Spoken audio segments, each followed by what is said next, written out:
If you love classic contemporary Christian music and the people that made it, please like this video and subscribe to our channel to help support us and keep us going. This is Stage Right, and I am your host, John Thorne. They say if you die with a handful of friends, you die a rich man. Well, I have several buses full, and I'm very excited to share them all with you.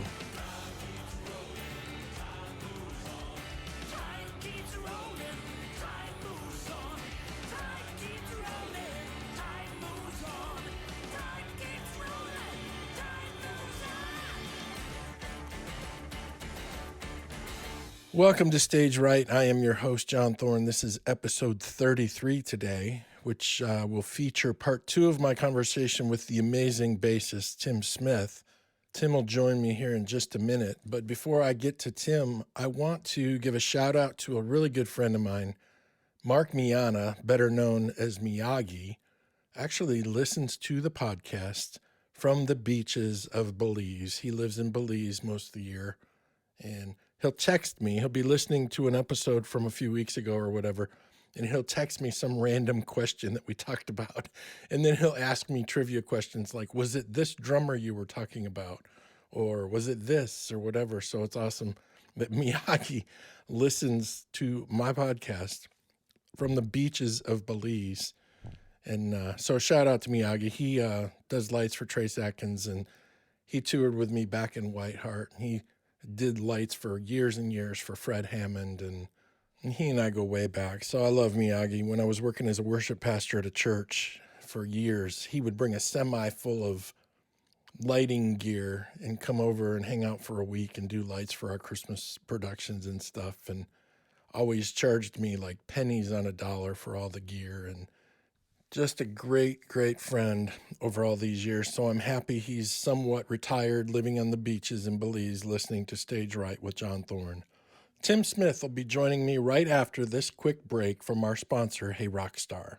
Hey Rockstar provides digital marketing software and services to generate more leads, more exposure, and more revenue for your business or organization. Let Hey Rockstar amplify your awesomeness. Okay, Tim, so I was a fan not only of the music that you guys made in the Joe English Band, but I was a huge fan of the musicianship within your band. Let's talk about the bass part on Stop, which is the first song from the third. You played on Stop from Press On. Yeah, I could play it for you right now. I still remember that. It was That's awesome. Lee Ritenour had done a record called Mr. Briefcase, and Abe Laboriel played bass on that track. And Okay. Joe and I listened to it over and over again. And the cool thing about that track is it was just a drum loop, but then Abe played bass over it. And so Joe decided that's what he wanted to do on Stop. And he had asked me if I would write horns for it. And I was thinking, okay, I'm going to steal all the best L.A.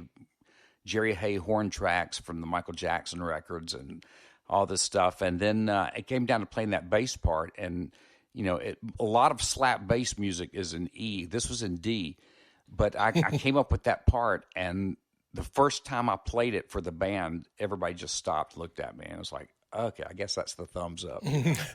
Well, the bass tone that you created and captured on that track is one of my all-time favorite bass tones.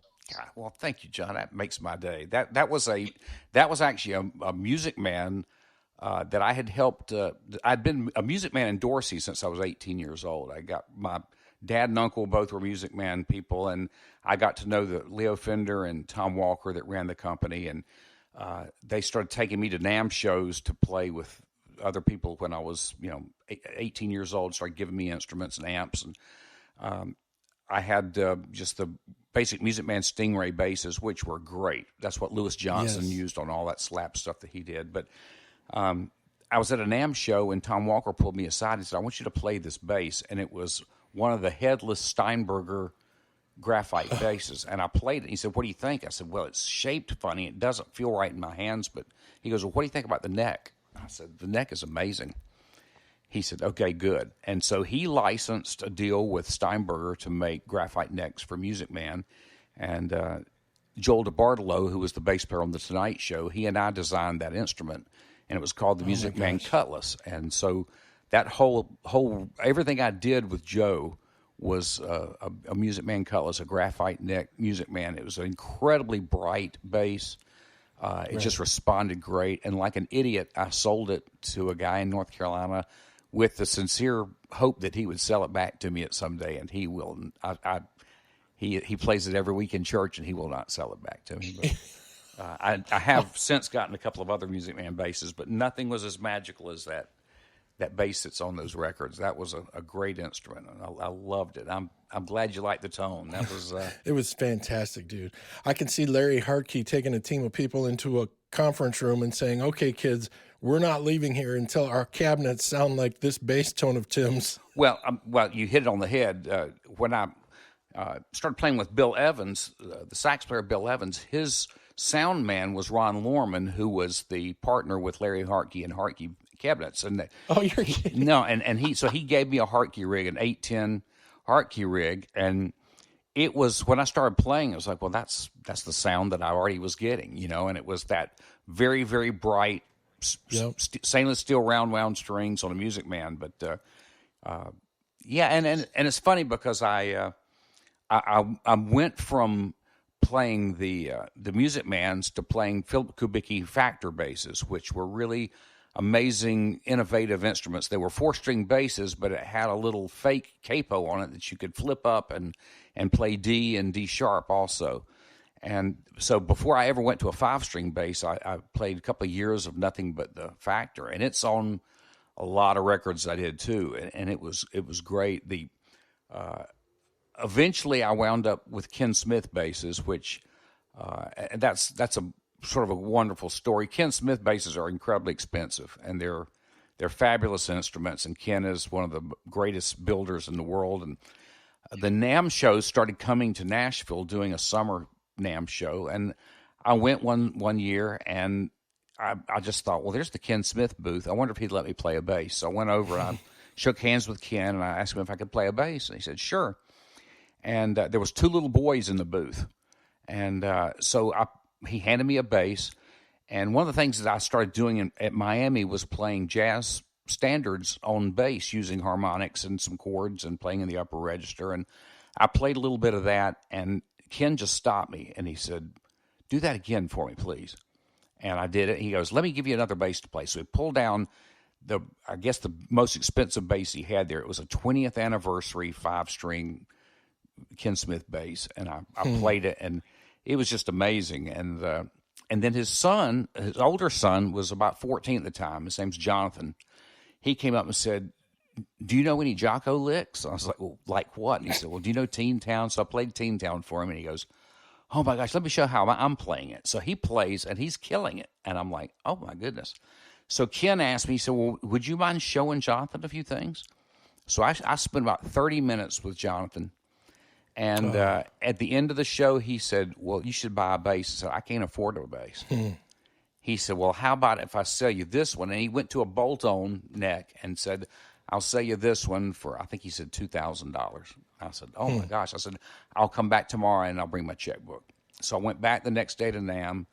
I didn't see that bass that I was going to get. And I said, well, what happened to the bass? You have it in the back? He goes, man, a guy came through and bought the whole booth. I had to sell that bass. I said, well, when will I be able to get one? He goes, well, that bass probably in about 9 months. Oh, man. And I was just crushed. I had my heart set on this. And he said, well, why don't you just take that one? And he pointed to the 20th anniversary. And I looked at the price tag on it, and it was $8,600. Oh, my God. And this is 20 years ago. Right.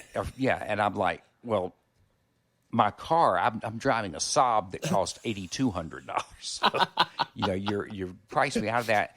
And Jonathan came up, and he said, let's play a few minutes. So we played a few minutes, and I told Ken, I said, look, I will just put me on the waiting list. I'd like to have that. And he goes, just take this one with you. And I said, Ken, I can't even write you a check for anything approaching that. He goes, I haven't said anything about money, have I? Oh, man. And we became great friends that day. And to this day, we talk every month. And Jonathan and I talk every week. He's one of the top bass players in Philadelphia and works for his dad. And man, that is so awesome, Tim.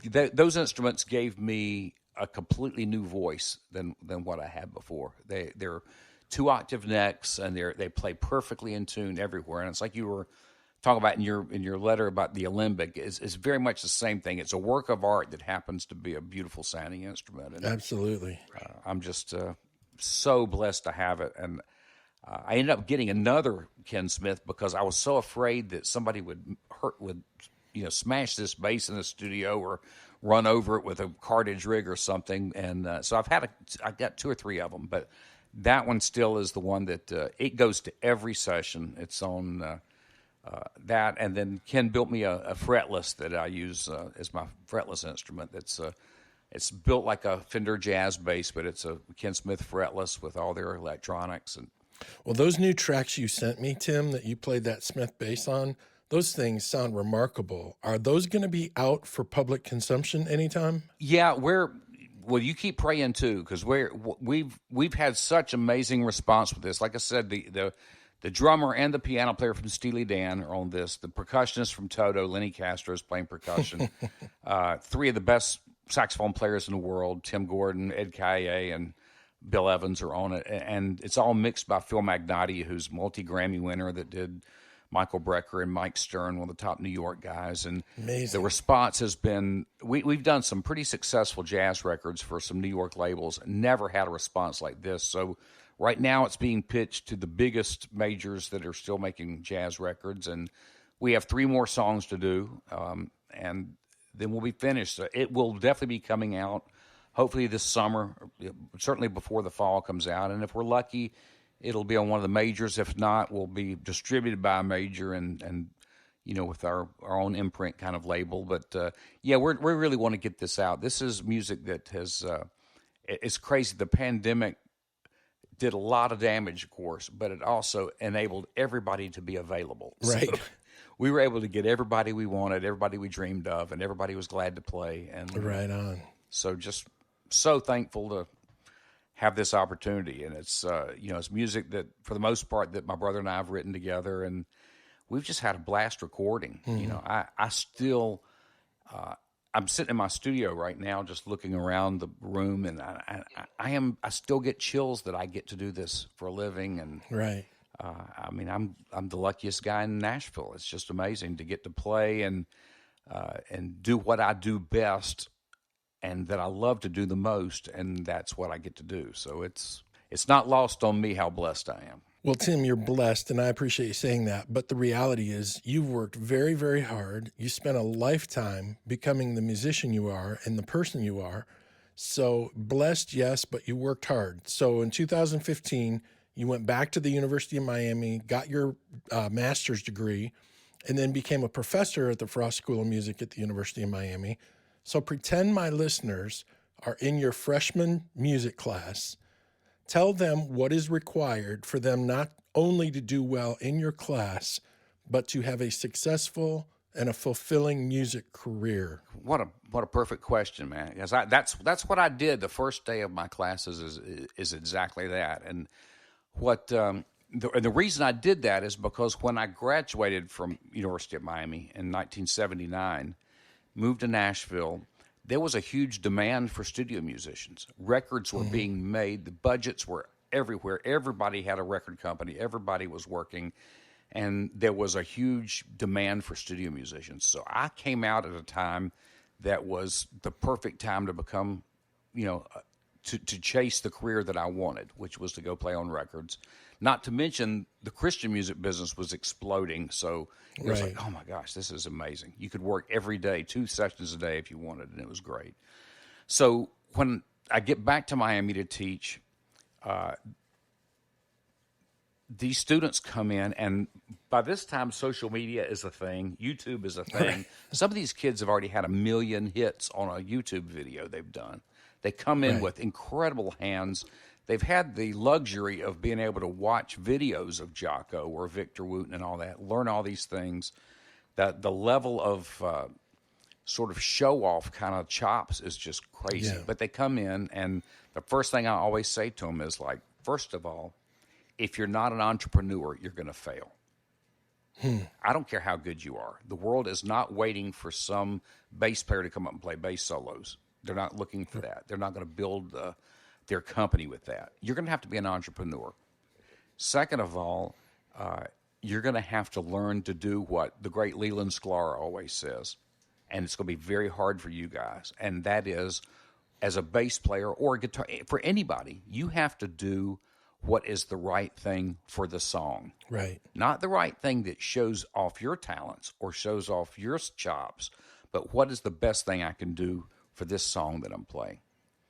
And I said, and then then you're going to have to get lucky. I said, the other thing, I was like, everybody in this room, get out your phone and look to the, I want you to go to the person on the left and get their contact information. That's great advice. I said, because from now on, you don't throw away any numbers. Everybody you meet in this school and this faculty, everybody you meet is a potential person that can hire you. Right. And, again, it was really refreshing for me because I had already lived that. And then when they would come up with specifics, well, what do I need to be able to do in the studio? Do I need to have a Fender bass? It was like, well, do you want to work?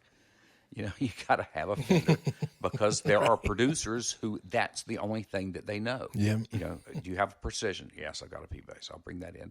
Do you have a fretless? Can you play upright? If you can play upright, I probably lost $10,000 a year my last 10 years in Nashville before I went to Miami because I didn't play upright.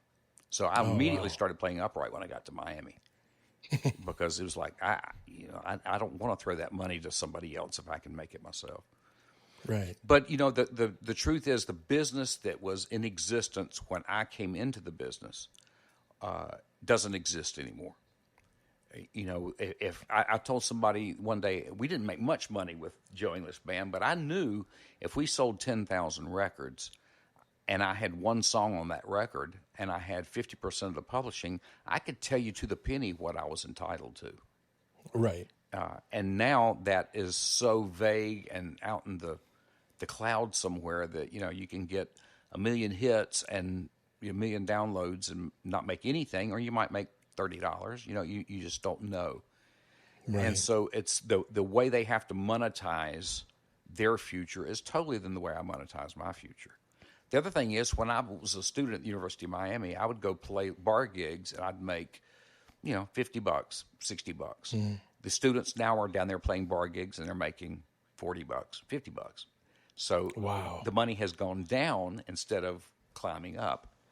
And for those kind of casual gigs or jazz gigs or anything else. And because of the recording world that we're in now, where everybody and their brother has a recording set up, and you Right. don't have to go to studios to make records, now there's so many of these young people feel like they're record producers because they can create a beat. And it's like, no, you may use that term, but that's not a record producer. Do you know who to hire to make your record? Do you know how to book a studio? Do you know how to hire an arranger?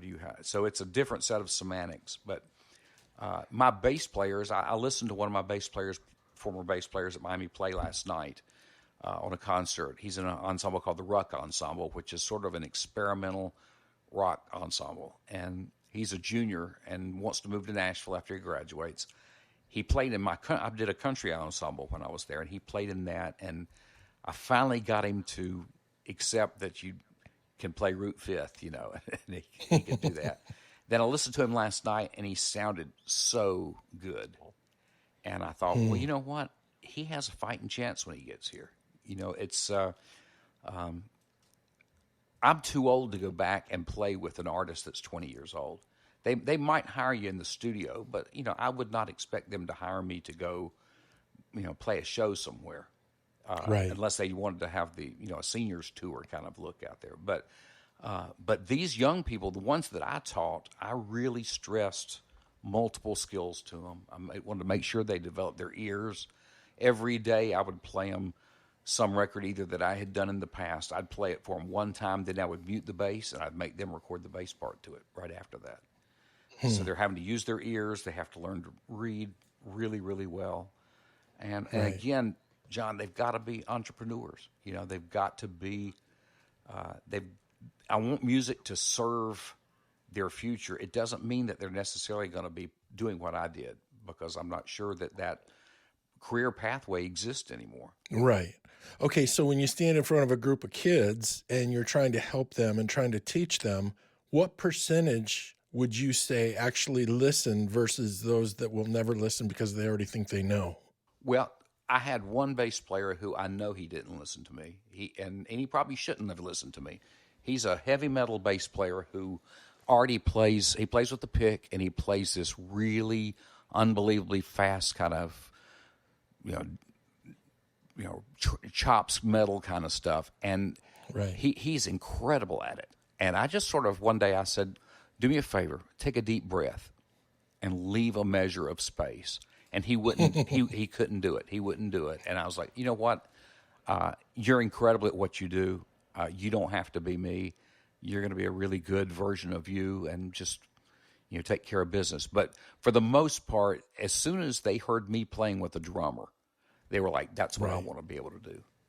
And Right. so many of them have, if you've played with a bad drummer before, most of these kids have grown up playing with bad drummers. Right. So when they come to a place like University of Miami, where we've got a couple of there was a freshman drummer last year who he's a sophomore now. He's ready for any gig. He could do Steely Dan today. He's the most amazing young drummer I've ever played with. Wow. And so I would put the bass players, I'd pair them up with him, and they'd be like, "God, why is it so easy now?" I said, you just got lucky. That's what it's supposed to feel like. It's being done right. Yeah. But yeah, that's a great question. I think they all listened to me. They all respected my track record. I always told them, you don't have to try to be me, but Right. you can look at the things that I did right, that accomplished things for me. I said, the cool thing about it is I've gotten to do a lot of stuff. I have been all over the world many times. I haven't had to pay for it myself. I've had people pay me to go to Right. incredible places. Music has taken me and given me so much, and I want that for them. And I'm sure some of them will get it. The top bass player, when I was a student the first time at Miami, the top bass player in town, who was a brilliant bass player, when I went back down, he was my State Farm insurance guy. And he's still a great bass player, but he chose a life that was going to be a steadier income. He wanted to raise a family immediately. He had a different set of priorities, and and he's happy. And I'm like, that's great. You're happy. You still get to play for fun. You probably make a lot of money. You get to do these things. I want my students to be healthy and fulfilled. And John, one thing that I did that probably was coloring outside the line some is I always prayed with them. Oh, cool. I would always ask them first. I was like, "Hey, can I say a prayer for you?" And Sure. it's amazing whether they were Jewish or Muslim or nothing. They all appreciated that, because it made them know that I was interested in more than how many whole notes they played in the pocket. And Right. I really felt like, and I talked about this with my mom and my brother so many times. I know that God had a reason for taking me back to Miami.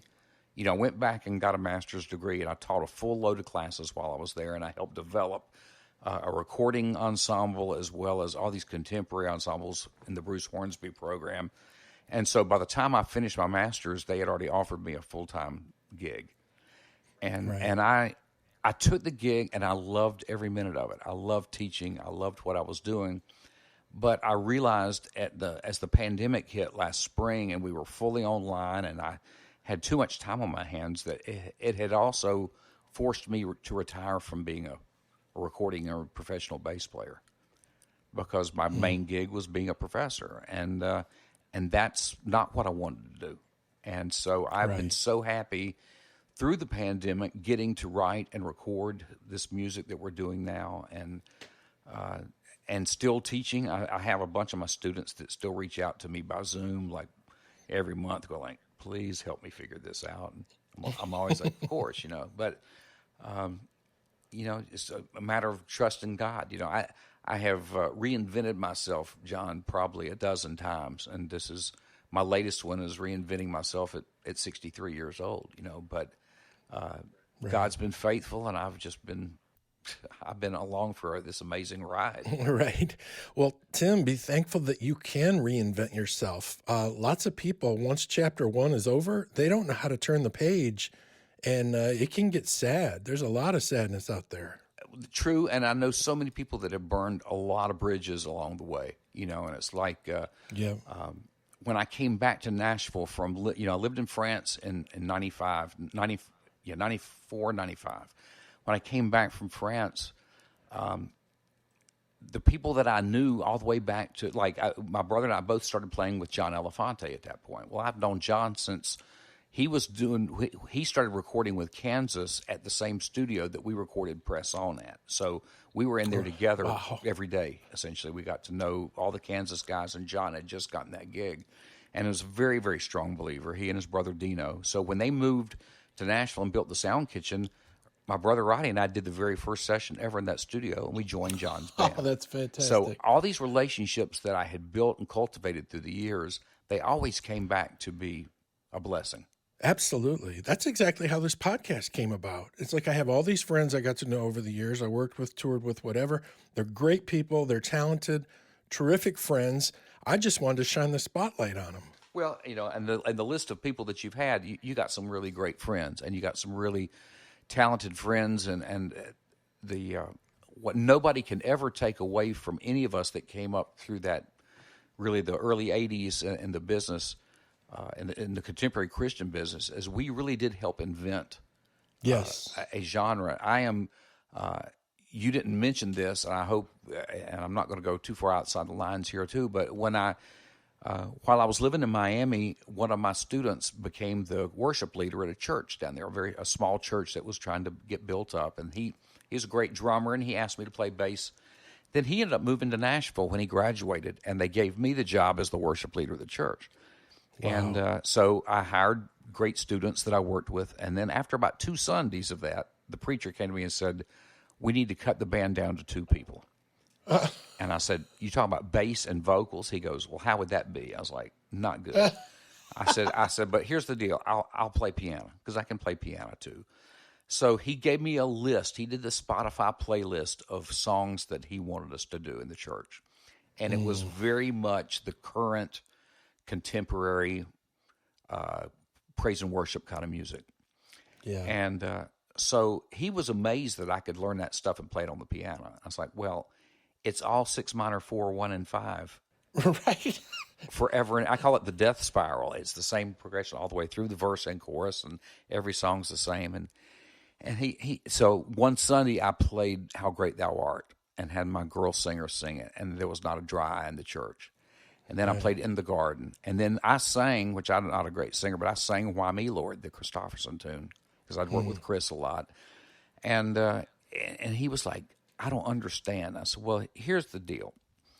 And I make a lot of enemies with this. And I love Ed Cash is a friend of mine from Charlotte, Chris Tomlin. I love all those guys. I love what they're doing. Mm-hmm. But when I went to East Germany, when it was still communist East Germany, I went there with a college group in 1975, and we went to Leipzig. And I'm looking at this church, and the organ there is the organ that Bach played on. That's where he wrote. He was the church organist there. Oh, my gosh. The church music, the music they made for God back then, was the very best music in the world, period. Yep. And it hit me that should be our goal.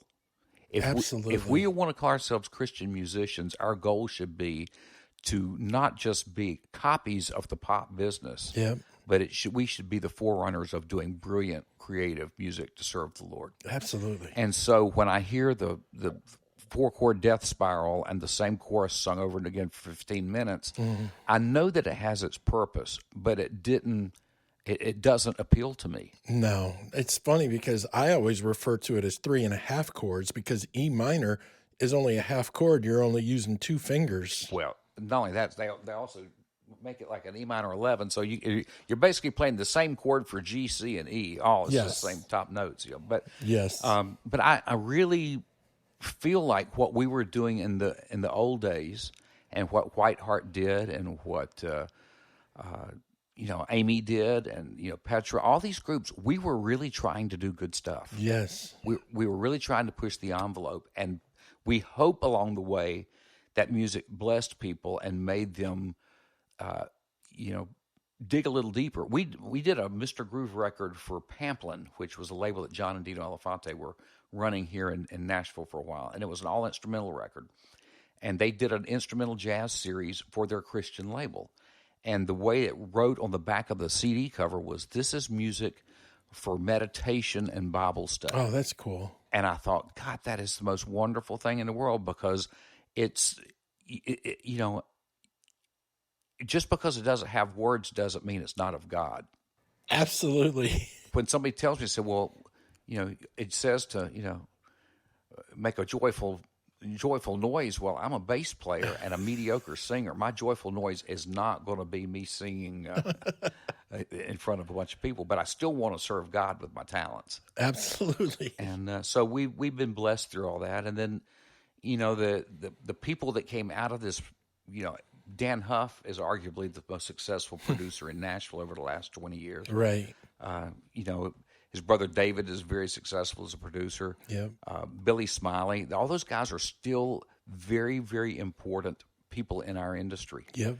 And I just found out something yesterday. You may already know this, but the man that is the co-president of Capitol's Christian Music Division is named Brad O'Donnell. Brad O'Donnell also got a bachelor's and a master's in jazz bass from the University of Miami. No way. And we didn't know each other until yesterday. Oh, that is remarkable. But we really have some good people here, yourself included. It's like, what do we do to make sure that we get to demonstrate our faith and demonstrate our walk and make a creative effort to be,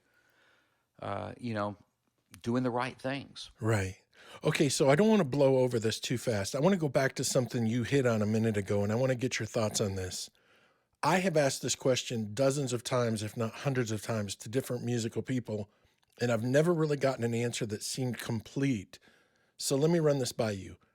If we worship the creator of the universe, why is it that Christian music, songwriters in the Christian music business, songwriters in churches and stuff, why is it that we write so much music and create and produce so much music that's either par or subpar, not necessarily as good as some of the great secular music?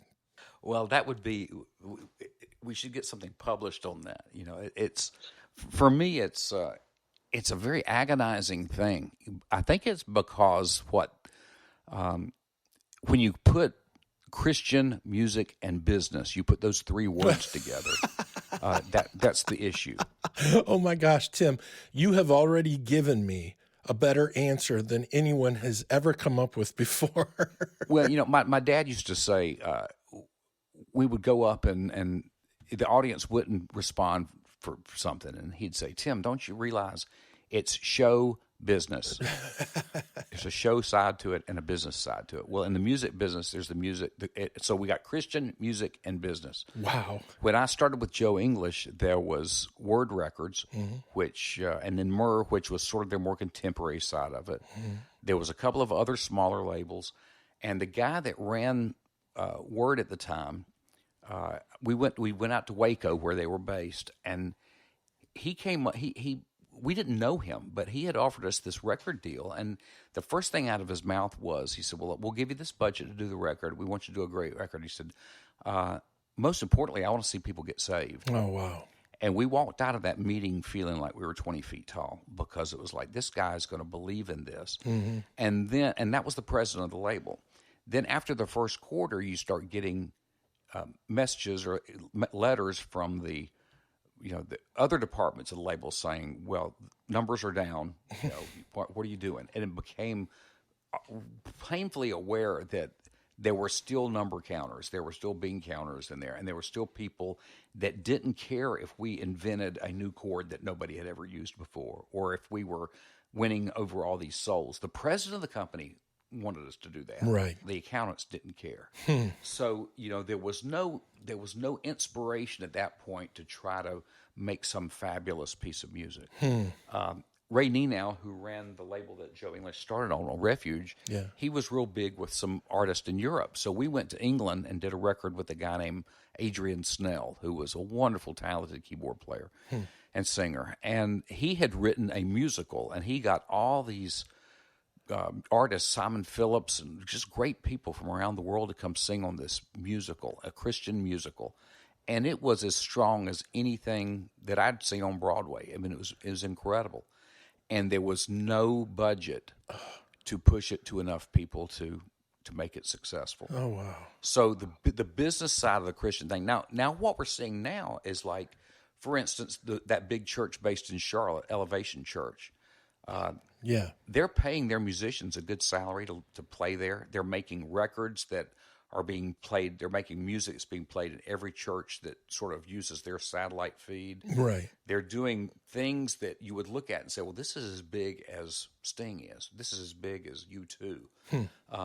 But nobody's telling them, nobody's pushing them to make great music. Right. They're making music that gets to their audience to raise their hands and to worship, whatever they're doing. And I would never put that down. That's not my style. I'll go ahead and vent and make a few enemies here. But I went to a church in Nashville. I got invited to a church here by a drummer friend of mine. Okay. And when I got there, there was like this 15 or 20 minute praise and worship music going on that was all the same four chords and all the same key. Right. And just repetitive and repetitive and repetitive. And then the preacher and the staff walked up, and they were all wearing blue jeans and like T-shirts. Yep.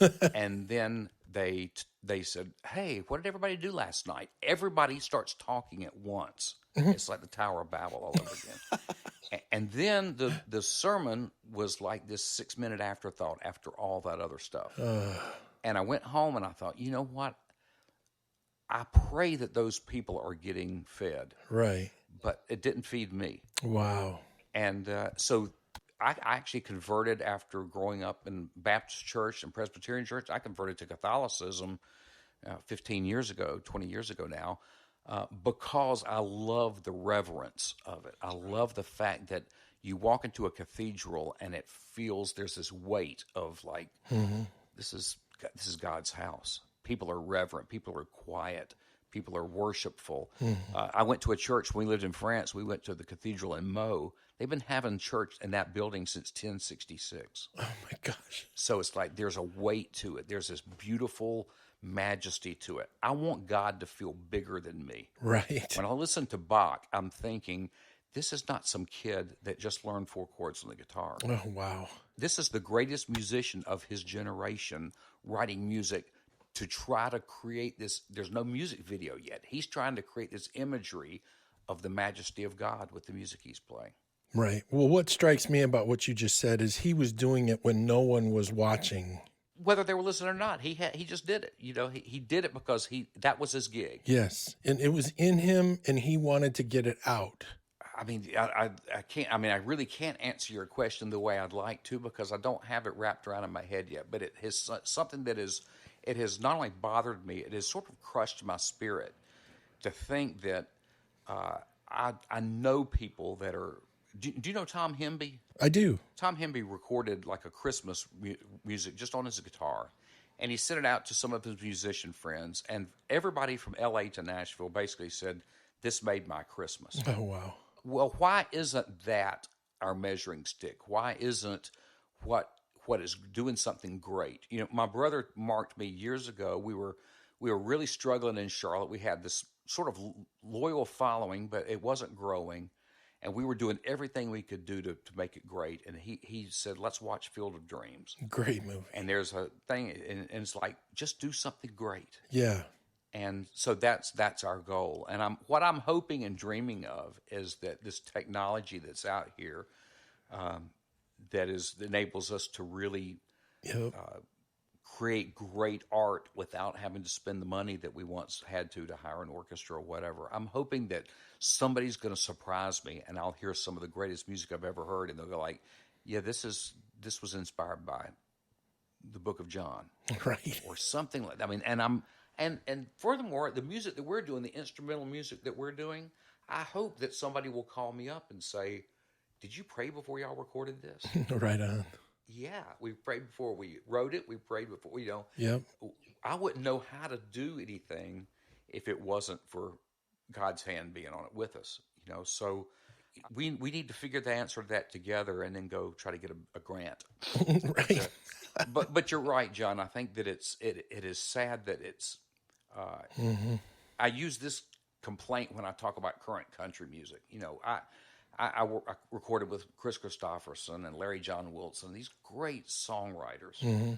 Mel Tillis was a brilliant songwriter, and they tried to get past the stereotype of beer drinking, get in the truck, let's go out, do these things. And now current country has fallen right back into that same stereotype Yep. of, it's just redneck, sexist kind of crap. And I listened to that and I was like, what? How did we do this? And it really comes down to, and maybe this could be the text or the source of a new podcast we do together, the lowest common denominator. Oh my gosh, Tim, that is fantastic. And it's like, if Christian music, if all you've got to do is say praise Jesus and play, E minor C G D, and play it with a synth pad and get people to wave their hands and cry. If that is your ultimate goal, then we've reached that lowest common denominator. Our goal should be to be able to do what happened to my grandmother and to my mother and to everybody in my family. Is that's when you hear the song In the Garden and it gets to He Walks With Me and Talks With Me, you can't help but cry. Because the presence of God inhabits those Oh, lyrics absolutely, and John. melody. Well, I don't want to go too far down a rabbit hole here, Tim, but it always bothers me when Christians think that the devil created his music and God created his music, and music is somehow at war with our spirits. The reality is, God created music. The devil stole some of it, distorted it, polluted it, poisoned it. But that doesn't mean that it didn't come from God. The devil has never created anything but chaos. God created music. End of story. That's it. Well, I'm sure, you know what? If you think about, we want to do things that are pleasing to God, and you write, the cello suite and the number one cello suite, and it's so beautiful. And it's like, I bet God shed a tear when he heard that. Well, I can tell you this. I think when I am moved by something God creates, I think that moves him. So I saw somebody sent me this. For some reason, I'm on a list of Facebook group of crazy preachers, the people that are out of their minds. And somebody sent me this thing the other day where this preacher came out and said, well, we have to be very, very careful about having the snare drum on 2 and 4 because that's the devil's beat. Right. As if the devil created 2 and 4. Yeah, and it forces people to fornicate. And I'm like, oh my gosh, if I had known that, I'd have been playing Latin jazz my whole life instead of playing backbeat music. They search to find the craziest Yep. thing to say, and then they have an influence over people that think, Yep. oh, well, that's what God wants. It's like, no. That's, all you got to do is look at Jesus, and you see God. You see his. Mm-hmm. That's what God is about. That's you study that. You don't have Jesus going up there saying like, oh, no. You can't play backbeat music. You Right. can't do this. You can't, you can't play a tritone because it's the devil's interval. Well, it's also the middle of a dominant 7 chord, which is, A little important. it's important. Somebody sent me a message last night. My saxophone player in Charlotte that I love so much, who's such a mellow guy. He wrote back and he said, I've been sitting on my couch watching CNN and crying at how frightening it would be to be 16 years old again. Right. Yeah. And looking at the world now, and I can look at it and say, you know what? I live in Mount Juliet. I'm in a cul-de-sac. Ain't nobody going to get to me. They're not going to bother coming out here. But I have 2 nieces that mean the world to me that are 21 and 15, and it's like, Right. the world's crazy. And I keep telling them that, you don't do stupid stuff, but you just trust God. And I think that, when you asked me if this record was going to be coming out at a certain point, it's like, I'm just trusting God. Every indicator is that it's going to be the most successful thing we've ever done. And Right. that's God's hands on that. We've prayed for opportunities. We've prayed for the timing to come together for things. And it has all fallen into place like nothing else we've ever done. That's cool. I can tell you, when I heard those tracks, I hope you sell 10 million copies of this thing when it comes out. I believe, Tim, that God smiles the biggest when we do what he created us to do. And you, my friend, were created to play bass guitar. That is a certainty. Well, thank you, and you're exactly right. I think that my gift, if I have a gift, my biggest gift would be, and you said something in there. Let me look at this first comment because it meant the world to me. It says, I can tell by listening that the bass was probably your natural instrument. Well, it was definitely my natural instrument. It was the instrument that when I listened to records, my ear was attracted to the bass. And I could tell, I could hear the other stuff, but the bass is what just stopped my heart, and it still does. I can come in. Yeah, I told somebody one day one of my students was really down in the dumps over a breakup or something. I said, "Put your bass on, plug it in," and he did. I said, "Just don't play anything, just hold the strings." He said, "What do you mean?" I said, "Has that bass ever let you down?" He goes, "No." I said, "That's your best friend. That's your lover right there. You're holding it." I said, "God gave you this. All that other stuff is an addition, but you have a gift for this. And as long as you can keep coming back to what your gift is, then you can feel useful. You feel like God's got you in His hands, And I believe that every day. And I think that there will come a point in everybody's life when they hit an age where it's diminishing results, because of arthritis or whatever. But right now, I'm more creative than I've ever been. I'm playing better than I've ever played, and I'm writing better than I've ever written. And I think I'm having more fun than I've ever had. And, I think back about the Joe English thing. When I met Joe at the Union that day, I went home and I started praying. And this was, 1980. And I said, "Lord, if there's anything that you can do to make this to where I get to play with that drummer again," that was so amazing. And he calls an hour later and gives me the gig. And my life has been like that, John. I mean, I can point to so many things that have been direct answers to prayer that my non-believing friends think I'm completely out of my mind, but I'm not afraid to ask for anything from God because he has not, he's never failed me. And for you to still listen to this music and believe in it and to say the things you said, you just have no idea how God has used you today to reinforce me. And I'm sure that every one of these podcasts you've done with us old timers has done the same thing, because we hoped when we were playing and when we were writing that somebody was listening. Right. And to know that somebody was, it's great. You mentioned Mike Childers. I mean, he can tell you the gig where he heard me play some of the stuff with Joe was in Charlotte, this festival, and he was there. Yeah. Okay. So when Mike and I used to be in Truth together, we would sit and talk about Joe English and Tim Smith all the time. He loved that you were from Carolinas, and he would always tell me about that concert that he saw you guys at. We relived that 100 times. Well, it's there's a photographer, a great photographer in New York. You may have met him. His name is Bert Sirocco. I did not know Bert. And he was a Christian. He was like a fringe guy. He was in local bands that used to open for, like Joe and Petra, those kind of bands. But I met him. I remember meeting him. But when Facebook got real popular, all of a sudden I get this friend request from him, and I accepted it. And we start talking, and he goes, "Can I call you on the phone?" I said, "Sure." So he calls me up. He says, "Hang on just a minute." And I hear this amp plug in, and he plays my bass solo from Rio Samba, note for note.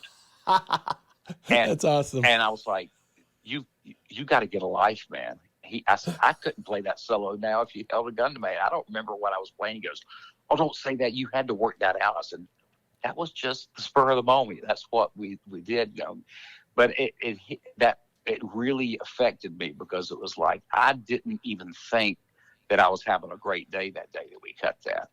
And here's a guy that 40 years later can play it back to me note for note, because he took the time to learn it and listen to it. And he told me, he said, "Tim, you just don't know." He said, I'm not a singer, but I love the Lord. He said, "You're the one that made it okay to be a bass player and be a Christian." Yep, for sure. And I'm like, oh my gosh, I never thought about that when we were doing it.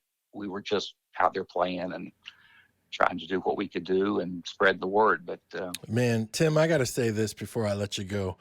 There's a pretty short list of bass players that actually influenced me, but you are at the top of the list. Well, we did. Where are you living? I live up in Grand Blanc, Michigan.